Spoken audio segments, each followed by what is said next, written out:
Isang malamig at magandang mayaman na babae, para maghanap ng kasiyahan sa buhay, biglang nagpunta mag-isa sa isang massage parlor sa hating gabi at humiling na ikaw, ang technician number 88, ay personal na magserbisyo.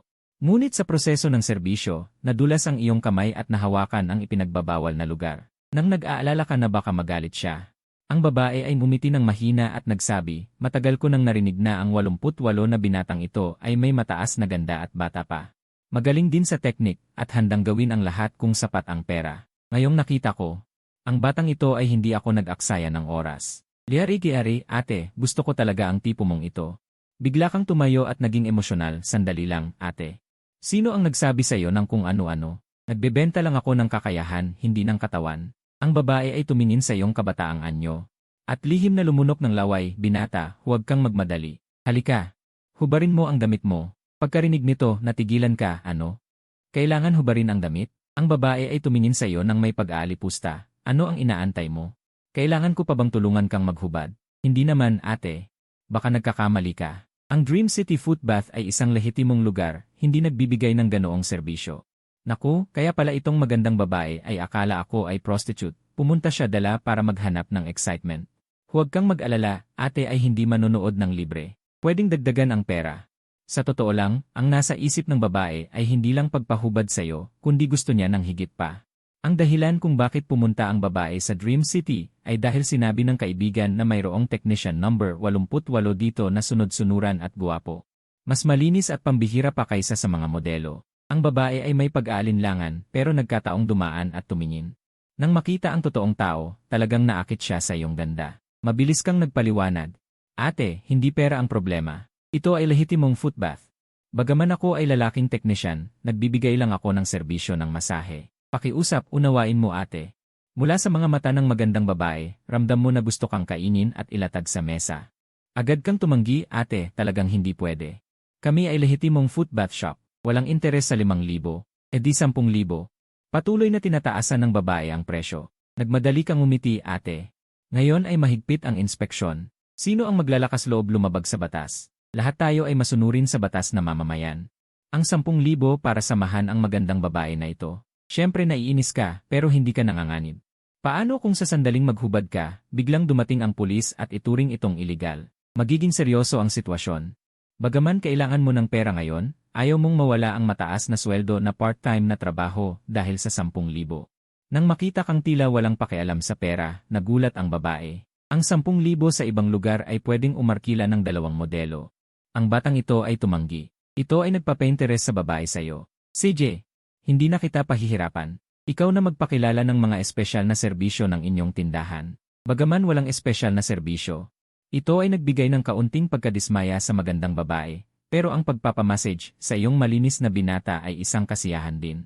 Agad mong kinuha ang menu ng serbisyo at nagsimulang magpaliwanag.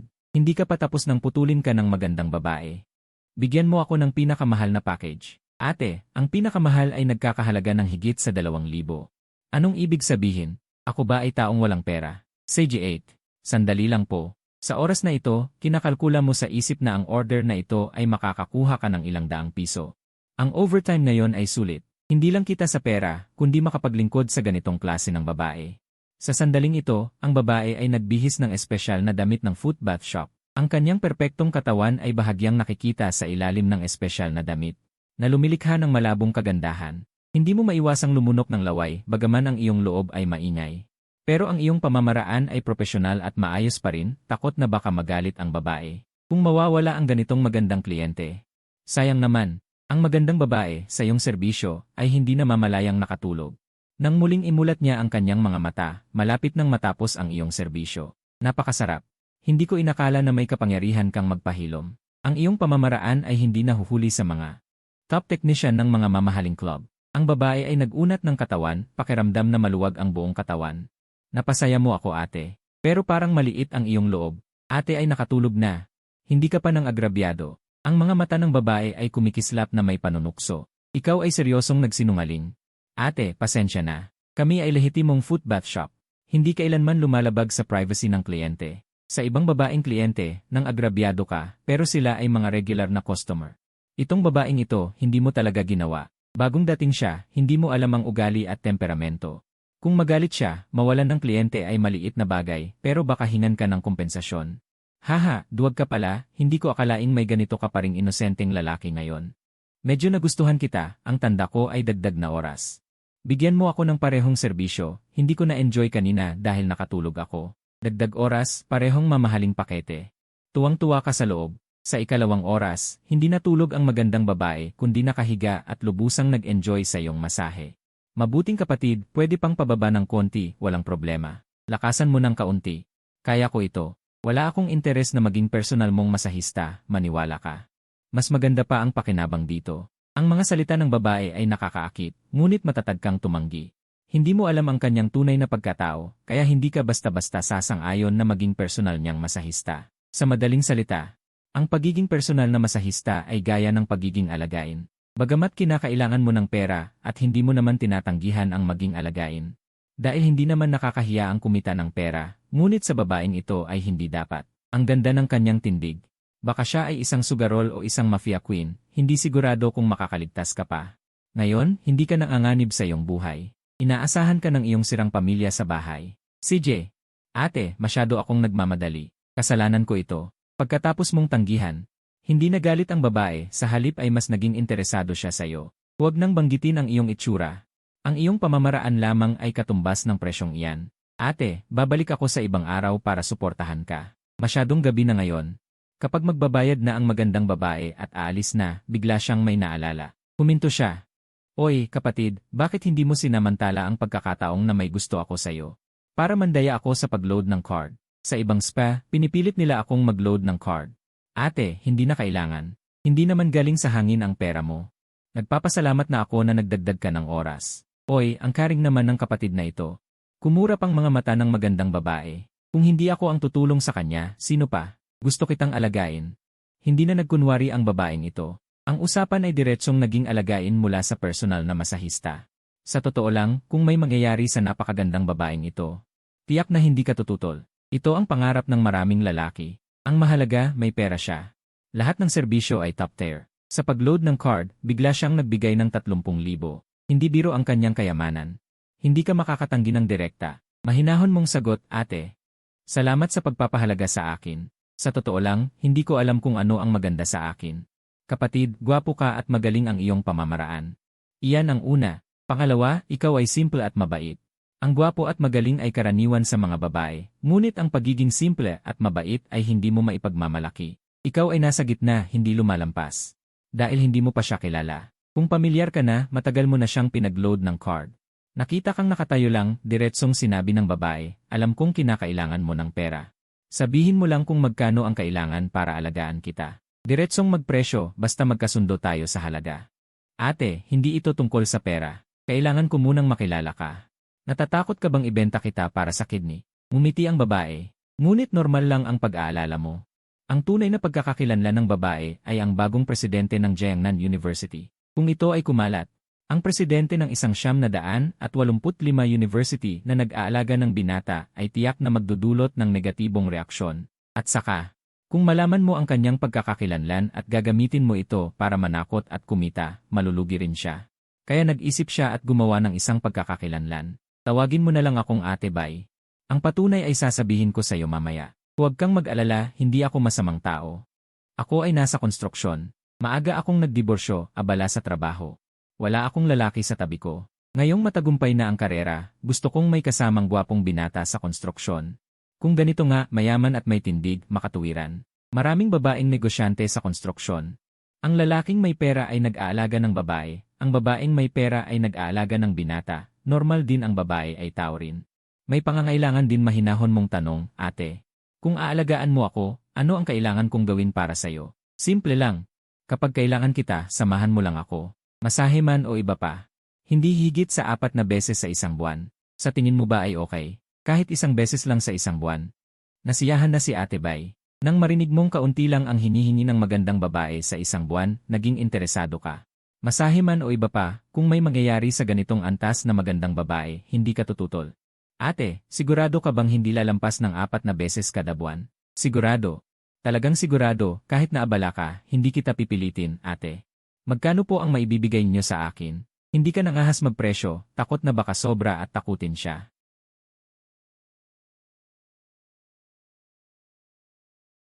Hindi lalampas ng 4 na beses kada buwan, 50,000, talagang nakatutukso. Kumita ng pera, masarap din ang pakiramdam, sobrang nakaka-excite. Ate, hindi na ako titira sa bahay, 50,000 kada buwan, hindi lalampas ng 4 na beses. Pumapayag ako, pero walang kasiguraduhan ng salita, kailangan nating gumawa ng kasulatan. Ano sa tingin mo? Kung ibang tao, si Ate Bay ay talagang ibablock na. Pero nagkataon lang na ikaw ang nagustuhan niya, wala nang magagawa, hahaha. Bastos na kapatid, takot ka bang lokohin kita? Para ipakita ang aking taos-pusong intensyon.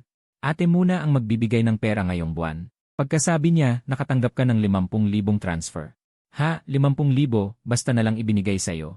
Ate, hindi niyo alam ang aking pagkatao, hindi kayo natatakot na kunin ko ang pera at takasan.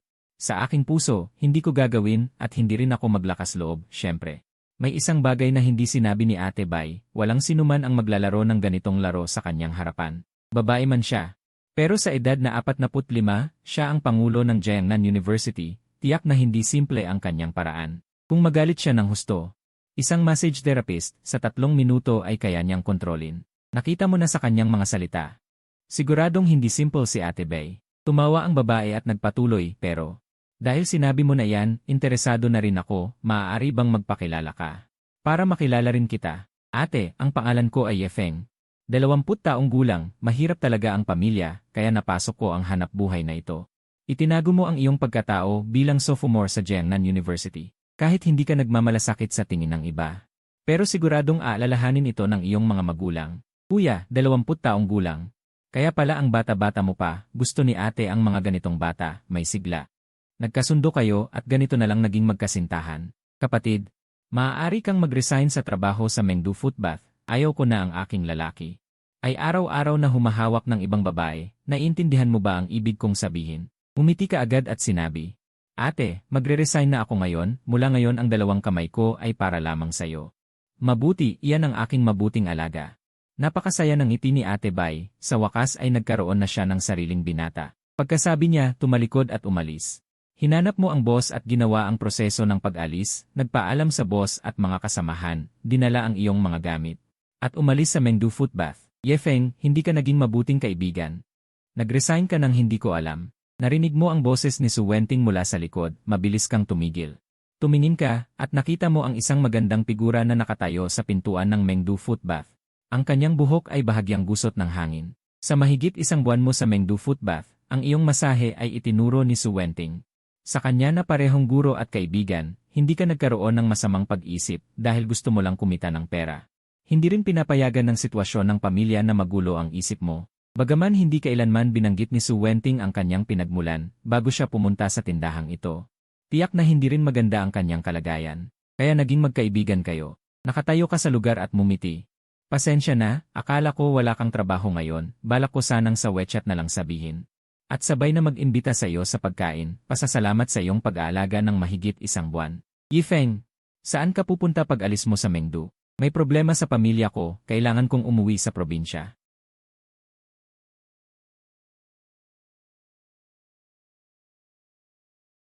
Hindi na ako magpapatuloy sa hanap buhay na ito.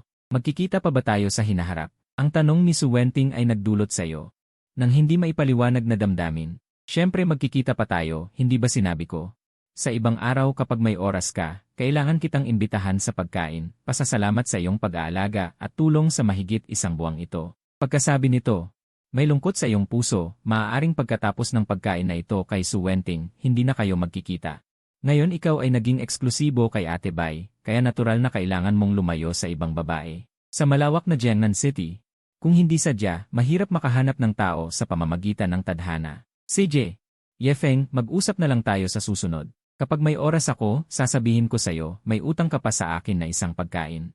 Iyan ang sinabi mo. Umiti si Su Wenting at tumalikod, ngunit pagkatapos, ang kanyang ngiti ay may bahid ng kalungkutan. Umuwi ka ng alas 11 ng gabi, nasa pintuan ka pa lang. Narinig ko ang pag-uusap ng mga magulang sa loob ng bahay. Ama ng bata, bakit hindi na lang tayo umuwi sa probinsya para magpagaling? Sa bawat araw na mananatili tayo rito, lalong nadadagdagan ang stress ni Xiaofeng. Tignan mo, sa bakasyon siya araw-araw maagang umaalis at gabi na umuwi.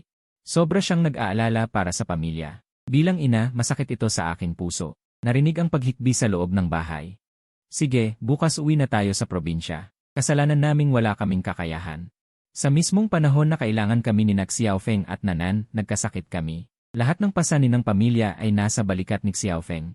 20 taong gulang pa lamang siya. Bilang ama, masakit din ito sa aking puso. Unti-unting pumapalat ang boses ng ama. Tatay, nanay, ako, si Nanan, hindi na mag-aaral. Ayaw ni Nanan na mapagod ang kanyang kuya. Simula ngayon, si Nanan ay magtatrabaho rin para tulungan ang kuya. Dati, tanging mga magulang lang ang nagsasalita sa loob. Hindi inaasahan na gising din pala si Nanan. Naapektuhan siya ng emosyon at umiyak kasama ng mga magulang. Binuksan mo ang pinto at dumiretso sa loob. Tatay, nanay, kapatid, umuwi na ako mula sa trabaho. Narinig ko ang mga sinabi ninyo. Habang nagsasalita ka, lumuhod ka at niyakap ang kapatid, marahang pinahid ang luha sa kanyang mga mata. Xiaofeng, malapit na ang pasukan. Pagkatapos ng pasukan, huwag ka nang magtrabaho. Sa wakas ay nagkaroon tayo ng isang estudyante mula sa 985 universidad. Dapat mong unahin ang iyong pag-aaral. Tungkol naman sa gastusin ng pamilya. Pag-iisipan namin kapag nakauwi na kami sa probinsya. Kahit ibenta ang lupa at ari-arian, kahit umutang sa mga loan shark. Para makatapos ka ng pag-aaral. Nakayuko ang ama, hindi ka matingnan dahil hindi rin siya sigurado. Kung talagang kaya naming ibenta ang lahat, hindi ka na sana umutang ng 20,000 pampagaling sa online loan. Tatay, nanay, bawal kayong umuwi sa probinsya. Kung uwi kayo, wala mag-aalaga sa inyo dahil sa inyong kalusugan. Mas mag-aalala ako, kailangan ko laging isipin kayo. Paano ako makakapag-aral ng maayos? Malakas ang iyong boses, ngunit napainit nito ang puso ng mga magulang. Labis na naantig. Kuya, hindi na mag-aaral si Nanan. Pwede akong umuwi sa probinsya para alagaan sina tatay at nanay. At kumita ng pera para mabawasan ang iyong pasanin. Tiningnan mo ang mukha ng 10 taong gulang mong kapatid na inosente at masunurin. Marahan mo siyang niyakap. Kalokohan, 10 ka pa lang. Mas gugustuhin ko pang hindi mag-aral. Para ikaw ay makapag-aral. Yung dati kong trabaho, maagang alis, gabing uwi, talagang ikinabahalan nyo. Ngunit ngayon nakahanap ako ng madaling trabaho, maganda ang sweldo, sapat para sa gastos ng pamilya. Kaya hindi na kailangan umuwi sa probinsya. Kahit dati nagtatrabaho sa Mengdu Footbath, o ngayon na inaalagaan ng isang mayamang babae. Hindi mo sasabihin sa mga magulang at kapatid. Ikwento ang saya, itago ang problema, yan ang iyong prinsipyo. Xiaofeng, huwag mo kaming paasahin. Kung mananatili kami rito, dagdag pasanin lang kami. Masyadong malaki ang gasto sa malaking lungsod. Sa probinsya, libre ang pagkain at tirahan. Makakatipid kahit kaunti. At saka, kailangan ding umuwi si Nanan para mag-aral. Malapit na rin ang pasukan sa kanyang paaralan. Kung mananatili siya rito, wala siyang mapapasukang eskwelahan. Pagkatapos sabihin ng ina, bigla mong naalala ang isang problema. Tama, kung mananatili sa Jiangnan City, ang pag-aaral ng kapatid ay talagang problema. Probinsya ang rehistro niya sa eskwelahan. Ang mga paaralan sa malaking lungsod. Hindi tumatanggap ng mga batang may probinsyang rehistro. Medyo mahirap itong problema. Kung gusto mong manatili ang pamilya sa lungsod, dapat malutas ang pag-aaral ng kapatid. Sa pag-iisip nito, kumunot ang iyong noo. Sa ngayon, wala kang maisip na solusyon. Tila nakita ng ama ang iyong iniisip, agad siyang nagsalita. Xiaofeng, kaya bukas uwi na kami sa probinsya. Huwag mo kaming pigilan. Doon ay mas madali para kay Nanan na mag-aral. Huwag ka nang magpumilit. Ang sinabi ng ama ay nag-iwan ng kawalan sa iyong puso. Kailangan bang pauwiin ang mga magulang sa probinsya?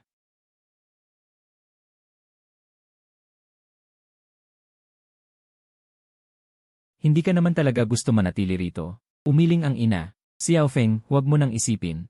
Hindi iyon makatotohanan. Ang mga paaralan sa malaking lungsod ay hindi tatanggap ng ating anak mula probinsya. Ikaw, kailangan mong mag-aral. Kailangan mo ring magpursige at alagaan pa kami. Kaya hayaan mo na kaming umuwi sa probinsya.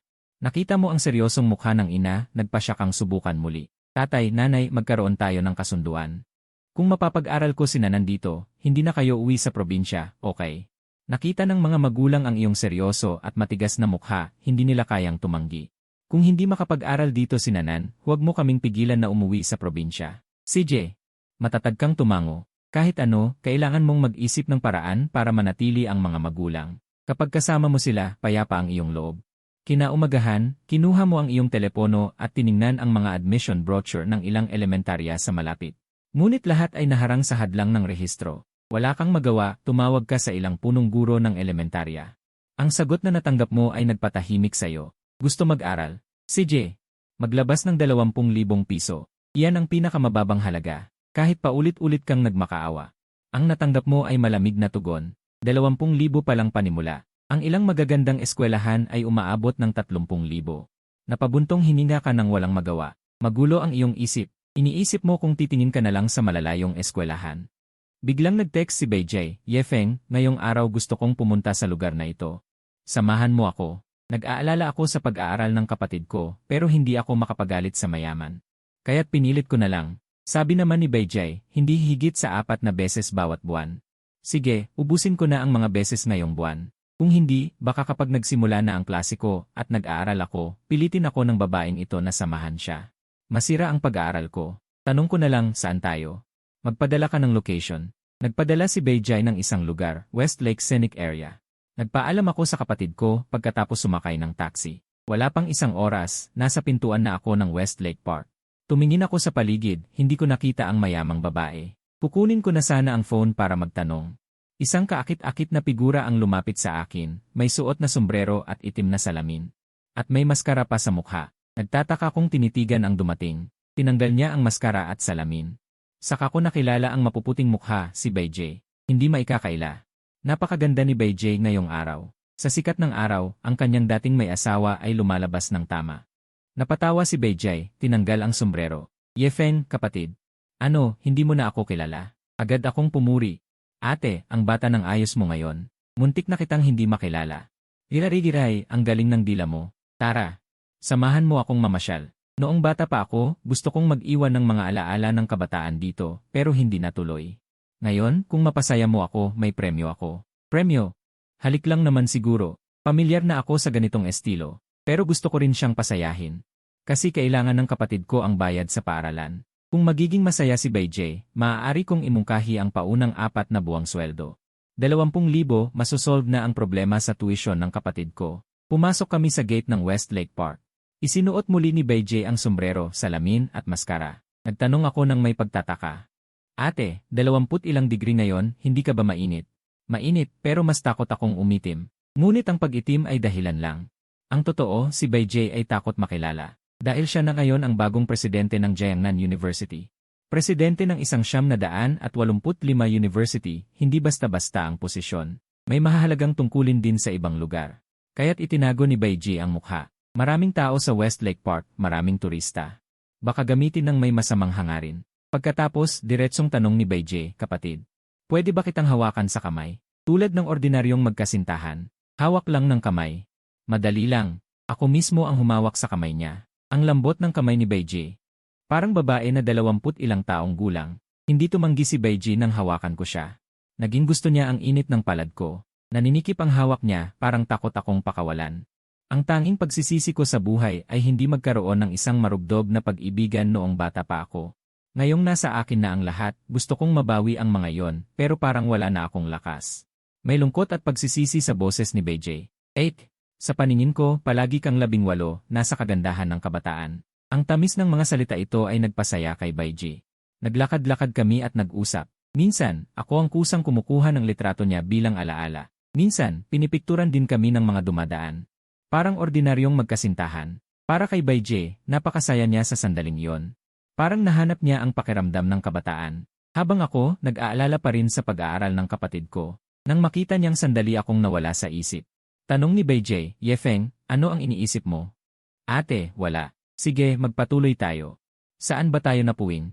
Usap tayo. Hawak ko si Beijay, gusto kong magpatuloy. Pero tumigil siya sa kinatatayuan. Baka nagalit siya dahil nawala ako sa isip. Medyo kinabahan ako. Kung magalit ang mayamang ito, tiyak na walang paunang sweldo. Kapag walang paunang sweldo, wala nang pag-asa ang pag-aaral ng kapatid ko sa Jiangnan City. Agad akong humingi ng tawad. 8. Sorry. Naalala ko lang ang eksena kanina. Pakiusap, huwag mong pansinin ang maliit na bagay na ito, okay? Ang boses ko ay puno ng pagpapakumbaba. Narinig ito ni Beijay. Tanong niya, Yefeng, may problema ka ba? Umiling ako. Ate, wala. Nagkunot no si Beijay. Yefeng, sabihin mo ang totoo. Ayaw ko na kapag kasama mo ako, may iba kang iniisip. Nahuli na niya ako. Mas mabuti nang magtapat kaagad. Kung ayaw niya, mag-iisip ako ng ibang paraan. Kaya nagsalita ako, ate, gusto kong umutang ng 4 na buwan na sahod. Bilang kapalit, basta hindi ako papatayin, gagawin ko ang anumang gusto mo. Pagkatapos, nahihiya akong tumingin kay Ate Bai, takot akong masaktan siya. Dahil ako lang naman ay isang binata na pinaamo. Wala akong karapatang magdikta. 4 na buwan, 200,000. Malaki talaga ang hinihingi mo. Wala pa tayong aktwal na nangyari pero nagawa mo ng humingi ng ganyan. Mukhang galit si Ate Bai, kahit na natatakpan ng mask ang mukha, nararamdaman ko ang init sa boses niya. Ate, pasensya na, alam kong sobra ang hinihingi ko. Kung ayaw mo, okay lang. Hindi naman maliit na halaga, kaya isipin mo na lang na hindi ako nagsalita. Sabi ko ba ayaw ko? Nagtataka lang ako, para saan ang perang iyan? Hindi naman siguro gagamitin mo ang pera ko para palihim na mag-alaga ng nobya. Parang may pagbabago sa sitwasyon. Mabilis kong ipinaliwanag, ate, ako ay yo. Hindi ko gagawin yan sa pera mo. Kailangan ko ng pera dahil sa kapatid kong babae. Siya ay estudyante ng Rural Elementary School. Paparating na ang pasukan pero sinabi ng paaralan na kailangan ng 200,000. Kailangan ng enrollment fee para makapasok siya, kaya nakipagsapalaran akong magsabi sa'yo kahit na baka magalit ka. Nakita ang seryosong mukha ko, kampanting sinabi ni Ate Bai, ano ba yan? Ako na ang bahala. Saang paaralan mo gustong ilagay ang kapatid mo? Hintayin mo. Ang tono ni Ate Bai, parang kaya niyang ayusin kahit anong paaralan. Nagbanggit ako ng Jiangnan City Love Elementary School, kahit hindi ito ang pinakamagaling. Pero malapit sa inuupahang bahay. Jiangnan City Love Elementary School, tama. Pagbalik mo, ibigay mo sa akin ang impormasyon ng kapatid mo. Ako na ang mag-aayos. Medyo nag-aalangan akong nagsalita. Ate, hindi ka ba nambibiro? Siyempre hindi. Ako ba ay mukhang nagbibiro? Puno ng pasasalamat ako, ang 200,000 para sa paaralan. Ang utang ko sa'yo, babayaran ko ng paunti-unti. Hindi inaasahan, tumawa si Ate Bai, hindi na kailangang bayaran. Wala ka namang utang sa akin. Hindi ako gagastos ng kahit piso para maipasok ang kapatid mo. Siyempre, mas maganda kung walang gastos. Tingin ko hindi nagbibiro si Ate Bai, ate, kung talagang maipapasok mo ang kapatid ko. Ang iyong malaking tulong, tatandaan ko habang buhay. Dahil wala akong pera, ang magagawa ko lang ay magsikap pa kapag tayo ay magkayakap. Ikaw ay akin, ang kapatid mo ay kapatid ko. Huwag mo masyadong alalahanin ito. Tahimik ang tono ni Ate Bai, parang wala itong halaga sa kanya. Pero ang sinabi niyang, ang kapatid mo ay kapatid ko ay nakagalaw sa akin, ate. Ang iyong malaking kabutihan, wala akong maibigay na kapalit, kaya ibibigay ko na lang ang aking pagkabirhen bilang pasasalamat. Huwag kang mag-alala, hindi ito bilang sa kontrata. Libre ito mula sa iyong nakababatang kapatid. Pagkatapos kong sabihin, tumawa si Ate Bai na parang baboy, oy. Hindi pa ako nagsasalita, ikaw na ang nauuna. Naguguluhan ako. Ate, hindi mo ba gusto? Gusto ko. Ate, gustong-gusto kita, pero ngayon hindi pwedeng. Napanganga ako. Hindi ba para sa sarili niyang pagnanasa ang pagkontrata sa akin? Bakit niya ako tinatanggihan? Ngayon, ayaw kong gawin yon. Ngayon, gusto ko lang nasamahan mo ako, upang balikan ang mga pagkakamali ng kabataan. Sa ibang araw, maghuhugas ako sa paborito nating lugar at hihintayin kita. Siguradong magsikap ka. Sige, ako na ang nag-aya pero tinanggihan. Nakakahiya talaga. Pero lubos akong nagpapasalamat kay Ate Bai, hindi niya sinamantala ang sitwasyon. Ang problema ko ay nalutas na. Wala nang pasanin sa puso, nagrelax ako at tinamasa ang simoy ng tagsibol.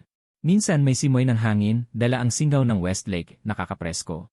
Ate, subukan mo rin, tanggalin mo ang sombrero, salamin at mask. Iunat ang mga kamay, damhin ang yakap ng tagsibol, hayaang dumampi ang simoy sa mukha. Tingnan mo kung masarap. Nang marinig ito, lumingon si Ate Bai sa paligid. Nang makumpirmang walang kakilala, ginawa niya ang sinabi ko. Ipinikit niya ang mga mata. Ibinuka ang mga kamay, nakaharap sa Westlake. Isang simoy ng hangin ang dumating. Ginulo ang kanyang buhok na hanggang balikat. Ang isang hibla ay dumikit sa mukha, nagdagdag ng kagandahang may pagkamature. Yefeng, salamat. Ang pakiramdam na ito ay hindi ko pa naranasan sa buong buhay ko. Parang nakita ko na ang simoy ng tagsibol, sobrang sarap. Nakapikit pa rin si Beijay. Halatang nasasarapan siya sa kapaligiran. Sa sandaling iyon, parang bumalik siya sa edad 30 na mas bata.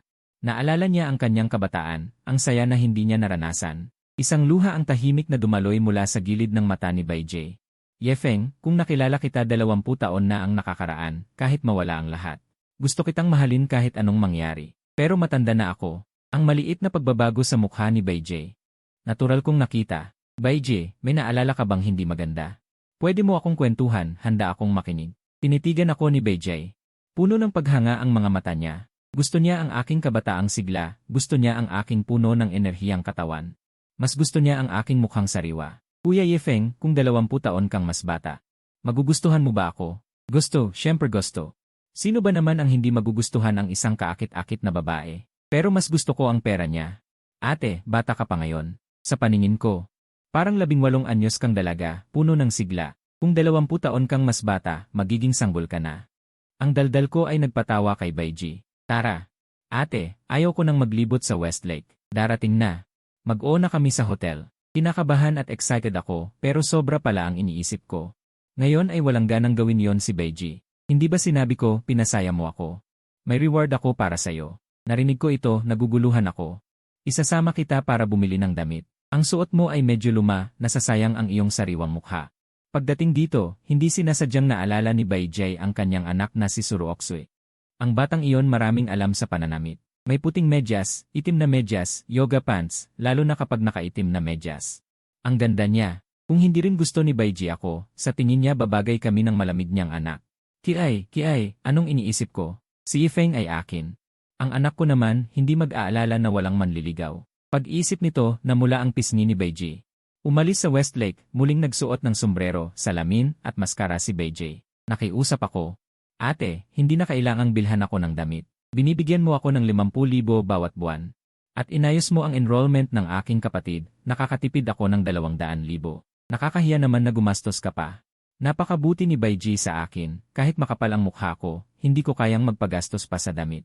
Tumigil ka. Ayaw kong maging marungis ang aking munting lalaki. Tandaan mo, hindi ka na ngayon ang number 8 na teknisyan ng Mengdu Tribe Palace. Ikaw ang aking munting lalaki. CJ. Hindi na ako tumanggi. Hindi naman pera ko ang ginagastos, walang sakit. Sa isang mamahaling tindahan ng damit, masaya si Baiji, binilhan ako ng 2 set ng napakaangkop na damit. Isang pambahay, isang suite. Umabot ng mahigit 20,000. Tama, dahil may kapatid ka, bibilhan ko rin siya ng 2 set ng damit. Bilang regalo mula sa akin bilang ate. Gusto sabihin ni Baiji na tiyahin. Pero gusto niyang magmukhang bata sa harap ko. Mabilis akong kumaway para tumanggi. Hindi pwedeng puro siya ang gumastos. Pero ako lang ay maliit na karakter, walang bigat ang salita, hindi ko napigilan si Baiji. Sa huli, binilhan pa ni Baiji ang aking kapatid na si Xiao Nanan ng 2 set ng damit. Umabot ng ilang libo. Subukan mo ang bagong damit, tingnan ko kung gwapo ka. Pinalitan ko ang suite at pambahay. Ang aking sariwang mukha ay halos gusto ni Baiji na halikan ng ilang beses. Pero maraming tao sa kalye. Para iwasan ang chismis, pinigilan niya. Anong gusto mong kainin? Sabihin mo sa ate. Maraming sikat na kainan sa Westlake. Katatapos lang sabihin ni Baiji. Umalinggaw ang telepono. Malapit nang magbukas ang unibersidad, pinapabalik siya ng paaralan para sa meeting. Tumayo ako sa tabi niya, umiti at nagsabi, Ate, may gagawin ka muna. Hindi ako mawawala, nakasandal ako sa iyong malaking hita. Sa susunod na lang kumain. Sige, sa ngayon ganito na muna.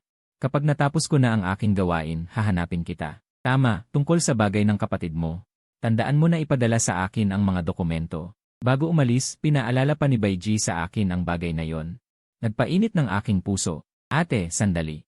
Dumiretso ako sa bintana ng sasakyan niya, hinubad ang maskara ni Ate Bai, at hinalikan siya sa labi. Bukod kina mama at papa, walang babaeng nagmagandang loob sa akin ng ganito, kahit na sinuri niya ang katawan ko.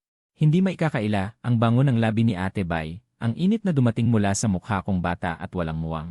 Muntik ka nang sumakay kay Ate Bai, ilang sandali pa bago niya ako itinulak palayo, bad boy. Kailangan ko nang umalis, huwag kang ma-inlove sa akin, sabi niya bago umalis na nagmamaneho. Iyan ma-inlove sa'yo. Impossible. Ma-inlove sa pera mo, posible. Sumagi sa isip ko ang ideyang iyon, pero agad akong kumalma. Pag-uwi, ipinadala ko kay Ate Bai ang lahat ng detalye tungkol sa babaeng kapatid ko. Nang matanggap ni Ate Bai ang impormasyon, sumagot siya, huwag kang mag-alala, bahala na ako. Sa mga araw na ito, bago ang on-blending, samahan mo muna ang kapatid mo. Pagkatapos ng on-blending, kailangan mong sagutin ang halik na yon. Natatandaan ko pa ito, ate. Kahit pinagtripan ako ni Ate Bai, may bahagyang pag-asam sa puso ko. Ang labi ni Ate Bai ay napakatamis, paano pa kaya ang iba? Ang kanyang katawan. Ang ganda, napakaakit. Nakita ni Nanan ang mga bagong damit sa mesa. Masayang-masaya siya, kuya, binilhan mo ako ng bagong damit. Nanan, subukan mo kung bagay sayo. Masaya ngayon si Nanan, matagal na siyang hindi nagsuot ng bagong damit, makikita ang hirap ng pamilya. Sa kanyang 10 taong gulang, nalulungkot siya, kuya, hindi ka dapat gumastos ng basta-basta. May sapat pa namang damit si Nanan, baka ibalik mo na lang. Mas gusto niya kaysa bagong damit.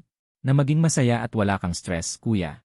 Hinimas ko ang ulo niya. Ang tangi kong kapatid na babae ay tunay na nakakaawa. Sa puso ko, sumumpa ako. Kapag may pera na, dapat mapasaya ko sina mama, papa, at si Nanan. Ipinaliwanag ko rin sa kapatid ko. Hindi ito binili ni kuya. Isang malaking ate ang nagbigay sa'yo bilang regalo sa pasukan. Tingnan mo. Si kuya ay may bagong damit din. Ang malaking ate na ito ay hindi lang nagbigay sa'yo ng damit, kundi tumulong din sa'yo na makapag-aral sa Jiangnan City. Nang marinig ito ng mga magulang, sobra silang na-excite. Xiao Feng. Totoo ba? Makakapag-aral na sina nandito. Tumango ako. Naniniwala akong hindi ako lolokohin ni Ate Bai. Kuya, ang malaking ate na yon ay kasintahan mo ba? Magkakaroon na ba ako ng hipag? Mabilis akong nagpaliwanag na may pagkakasala. Huwag kang magsalita ng kung ano-ano. Sa kalagayan ko, paano ako magkakasintahan? Ang malaking ate na yon ay ang bagong boss ko. Si Ate Bai ay hindi ko kasintahan. Kung tutuusin, siya ang aking superior.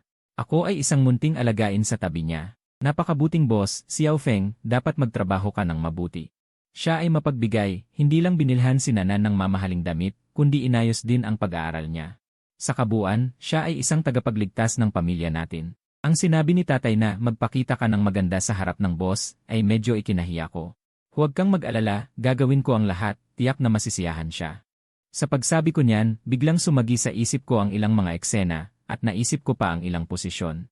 Hindi ko lang alam kung aling estilo ang gusto ni Ate Bai. Ate Bai, gusto mo akong patuyuin, di ba?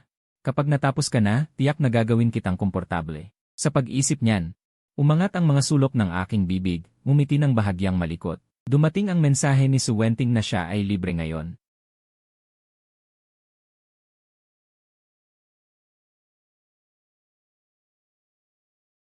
Dahil abala ako sa trabaho, hindi ko pa nadala ang kapatid ko sa labas. Nang makita ko siyang parang hindi marunong sa mundo, sumakit ang puso ko. Talagang bigo akong kuya. Nanan, anong gusto mo, bibilhin ko para sayo. Agad na umiling si Nanan, namamanghalang ako kaya tumingin.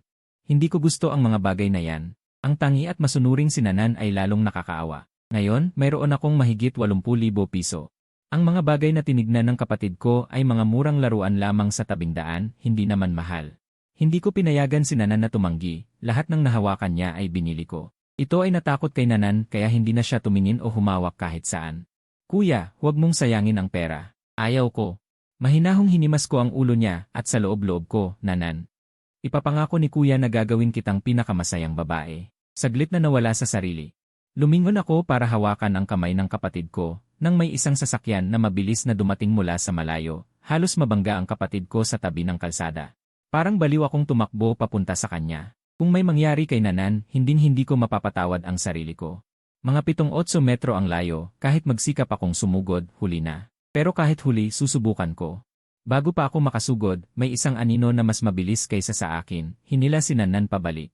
Hindi na tamaan ng sasakyan ang kapatid kong babae. Tiningnan ko ng mabuti at ang gilid ng kanyang mukha ay napakaganda. Sumigaw ang babae sa mabilis na dumaraang sasakyan, ito ay isang komersyal na kalye. Bakit ka nagmamadaling mamatay? Pagkatapos, lumingon siya at tumingin kay Nanan na kanyang hinila. Batang babae. Ayos ka lang ba? Halatang takot si Nanan. Ayos lang. Salamat, ate. Kanina, sobrang takot ako. Ayos lang, maganda yan. Napakabata mo, hindi ka dapat mag-isa sa tabi ng daan. Ang iyong mga magulang ay pabaya. Paano kanila pinayagang lumabas mag-isa? Mabilis na nagpaliwanag si Nanan, ate. Kasama ko ang kuya ko kumain, hindi ako nag-iisa. Nasaan ang kuya mo? Nandoon siya. Tumaas si Nanan at itinuro ako. Tumingin ang babae sa direksyon ng daliri ni Nanan. Nakita ko rin ang kanyang buong mukha. Kahit nandoon siya, wala akong isip na tingnan siya ng mabuti. Habang nagpapasalamat, tumakbo ako palapit. Salamat sa pagligtas sa aking kapatid. Kanina, sobrang natakot ako. Hindi pinansin ng babae ang aking pasasalamat. Malapit lang ako, kahit hindi ako sumagip. Siya ay nagasgas lang, walang malaking problema. Pero ikaw, bilang kuya, wala kang responsibilidad. Maraming sasakyan dito, hindi mo man lang hinawakan ang kamay ng kapatid mo. At napakalayo mo sa kanya. Sa susunod, mag-ingat ka. Pagkasabi, tumalikod at umalis ang babae. Hindi ako nangahas sumagot. Ganda, hindi ko pa maayos na naipasalamatan ka. Wala akong maibigay ngayon. Pwede ba kitang ilibre ng hapunan? Kumaway ang babae sa akin. Parang sinasabing hindi hindi kailangan ang isang hapunan. Nanan, pasensya na. Kuya, kanina ay nagugulo ang isip ko. Kasalanan ko. Buti na lang walang malaking nangyari. Pero nasa sidewalk ka naman ng maayos, bakit napunta ka sa tabi ng daan? Kita mo kung gaano ako nabahala. Mabilis na sabi ni Nanan, kuya, kasalanan ni Nanan. Habang naglalakad, napunta ako sa tabi ng daan. Sa susunod, hindi na ako maglalakad ng magulo. Nagmukha si Nanan na naawa. Noong una, gusto ko siyang pagsabihan. para hindi siya makalimot. Pero nang makita ko ang kapatid ko na ganito, hindi ko siya masigawan. Pero nagkunwari akong galit at sinabi, mabuti alam mo. Sa susunod, kung maglakad ka mag-isa ng gulo, pupugutan ko ang binti mo. Alam ni Nannan na iniingatan siya ng kuya. Kuya, ang ganda ng ate kanina. Si Nannan ay lumaki na, wala pa siyang nakitang mas maganda pang ate kaysa sa kanya. Gustong-gusto ni Nannan siya. Sana maging asawa siya ng kuya ko. Pero medyo nakakahiya ang kuya ko ngayon, hindi ka man lang pinansin ng babae. Hindi na kailangang sabihin ng kapatid, alam ko rin na ang ganda ng babaeng ito ay kahanga-hanga. Kita ko na may pagmamahal siya. Ngunit tila napakalamig niya. Hindi ko napigilan ang muling pagtingin, pinagmamasdan ang papalayong figura ng magandang babae. Sandali, parang nakita ko na itong magandang babae sa ibang lugar. May pakiramdam akong pamilyar. Siya nga, ang pinakamaganda at pinakamalamig na campus queen ng Jiangda, si Senior Suruoksui. Nang magbalik loob ako, hindi ko na inisip ang campus queen. Hinawakan ko si Nannan at nagtungo sa Jiangda Food City. Pagkalibot sa Food City, natagpuan ko ang sinabing bagong bukas na self-service seafood restaurant ni Su Wenting. Hindi nagtagal, dumating din si Su Wenting. Kuya, itong ate. Ang sinabi ni Nannan ay tila narinig ni Su Wenting. Medyo napahiya siya. Siya ang unang nagsalita, Yefeng, ito ba ang kapatid mo? Ang bait naman, sariwa ang mukha. Gusto ko siyang kurutin. Nang marinig ito ni Nannan, natakot siya at nagtago sa likod ko. Isang maliit na ulo lang ang sumilip. Umiti ako at nagpakilala, ito ang kapatid ko. Nannan, na pala, paano mo nalaman na malapit sa Jiangda? May bagong bukas na self-service seafood restaurant. Nakatira ako rito at hindi ko alam. Tila pamilyar ka sa lugar na ito. Si Su Wenting ay nakatira malapit sa Mengdu Jade Palace. Iyon ay malayo sa Jiangnan University, mga 40 kilometro rin. Dahil sa kasikatan ni Su Wenting sa Mengdu Jade Palace. Bihira siyang magkaroon ng bakasyon. Hindi naman niya araw-araw na pumupunta sa paligid ng Jiangnan University, di ba? Sumimangot si Su Wenting. Iniimbestigahan mo ba ang talaan ko? Sinabi ko na ni. Huwag mong itanong ang nakaraan o ang pinagmulan. Hindi ko rin tinatanong kung bakit ka nakatira dito. Pasensya na, nagkibit balikat ako. Nagpakita ng paghingi ng tawad. Pumasok kami sa seafood self-service restaurant. Nakita ng munting Nannan ang mga estante. Napuno ng sari-saring seafood. Sobrang saya niya. Sa nakaraang isang buwan. Sa bahay, araw-araw kumakain ng repolyo at tokwa. Wala nang magagawa pagkatapos magkasakit ng mga magulang. Ang bigat ng responsibilidad ng buong pamilya ay nasa aking balikat. Si Little Nannan ay hindi kailanman nagreklamo kahit isang salita. Ngunit kahit masaya siya, si Little Nannan ay nagpanggap na matatag, hindi gaanong ipinakita ang kanyang nararamdaman dahil may magandang ate sa tabi. Hindi pwedeng mapahiya si kuya, alam ko naman ang iniisip ng aking kapatid. Little Nannan, okay lang, kunin mo lang ang gusto mong kainin. Si Atsu ay hindi outsider. Si Atsu ay hindi outsider. Baka siya talaga ang magiging asawa ni kuya. May asawa na si Little Nannan. Tuwang-tuwa si Little Nannan. Mabilis akong nagpaliwanag. Huwag kang mag-alala, walang masamang intensyon ang kapatid ko. Ngumiti si Su Wenting. Hindi ako nagalit, walang masama sa sinabi ng bata. Na pala, Yefeng, nag-resign ka na raw dahil uwi ka sa probinsya. Kailangan mo na bang umalis sa mga araw na ito? Sige, bilang kaibigan, hindi na kita dapat dayain. Ang pag-uwi sa probinsya ay dahilan lang para mag-resign. Ayokong manatili sa Mengdu, hindi bagay sa akin ang lugar na yon. Siyempre, hindi ko aminin na nag-resign ako dahil may babaeng mayaman na sumusuporta sa akin. Ayaw niyang magtrabaho ako doon. Baka nakahanap ka ng tindahan na mas mataas ang sweldo kaysa sa Mengdu. Sobra ka namang kaibigan kung may mas magandang trabaho ka. Huwag mo akong kalimutan. Huwag kang mahiya, totoo namang kailangan ko rin ng pera. Si Su Wenting, napakagandang babae, pumayag na magtrabaho sa food spa, tiyak may sariling kwento. Kinamot ko ang ulo ko. Wala pa akong nahanap na bagong trabaho. Kapag meron na, sasabihin ko sa'yo. Kung may pera lang ako, napakaganda mo, diretsyo ko na sana. Muntik nang masabi ang suportahan, buti na lang napigilan ko ang sarili. Tumawa si Su Wenting. Diretsyo mong gagawin ang ano? Diretsyo kitang pahiramin ng pera dahil magkaibigan naman tayo. Salamat. Sige, tara na mag-order ng pagkain. Sa kalagitnaan ng pagkain, may lumabas mula sa private room ng buffet restaurant, si Suruoksui, ang malamig na campus beauty ng Jiangda. Mukhang lumabas si Suruoksui para mag-order. Dahil mataas ang ulo niya, hindi niya napansin ang kanyang mga paa. Nang dumaan siya sa aming mesa, nadulas si Suruoksui. Natakot siya, namansahan ang kanyang mukha. Nang malapit na siyang mahulog, mabilis akong tumayo at iniunat ang aking mga kamay, mahinahon kong sinalo si Suruoksui na halos mahulog pa atras. Hindi maitatanggi, ang malambot na katawan ni Suruoksui ay talagang nakakapagpabalik loob. Ang aking kabilang kamay ay dumampi sa kanyang mga itim na medyas na magagandang binti, may ibang lasa. Huminga ng malalim si Suruoksue, dahan-dahang iminulat ang kanyang mga mata, at nakakita ng isang gwapong mukha. Ikaw, ayos ka lang ba? Ayos, ayos. Mabilis na tumayo si Suruoksue, na mula ang kanyang pisngi. Ito ang unang pagkakataon na may lalaking humipo sa kanyang katawan, kahit may damit, ang pakiramdam ay nagpahiya pa rin sa kanya.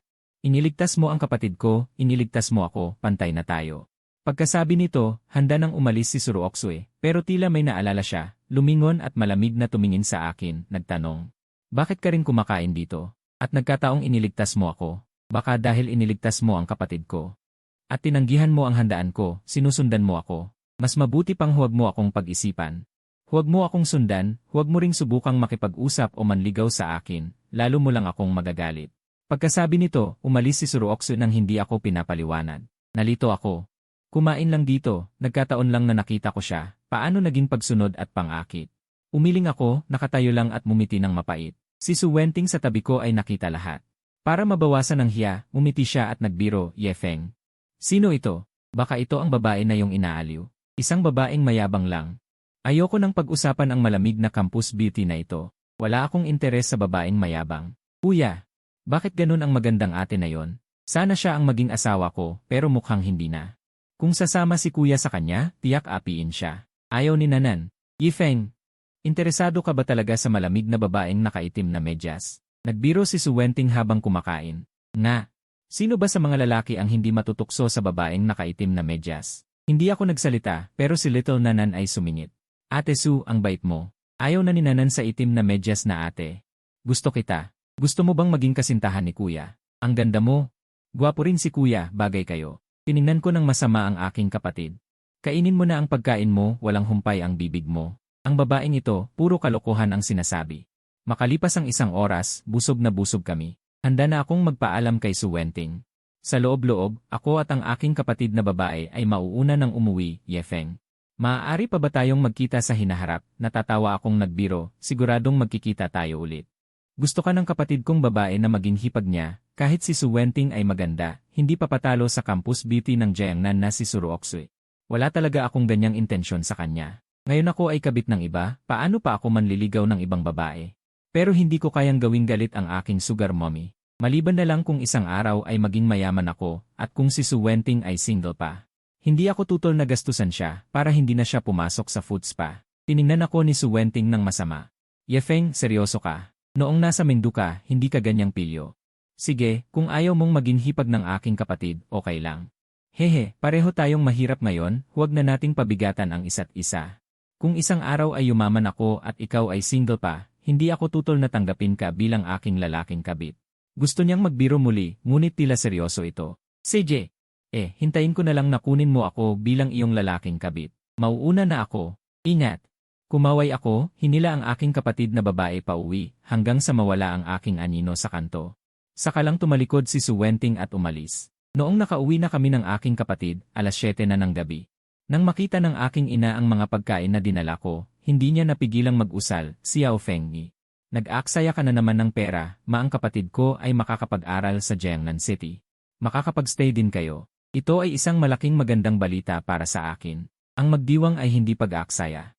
Ang tatay ko ay hindi sigurado, dahil lahat ay batay sa aking mga salita lamang. Xiao Fengyi.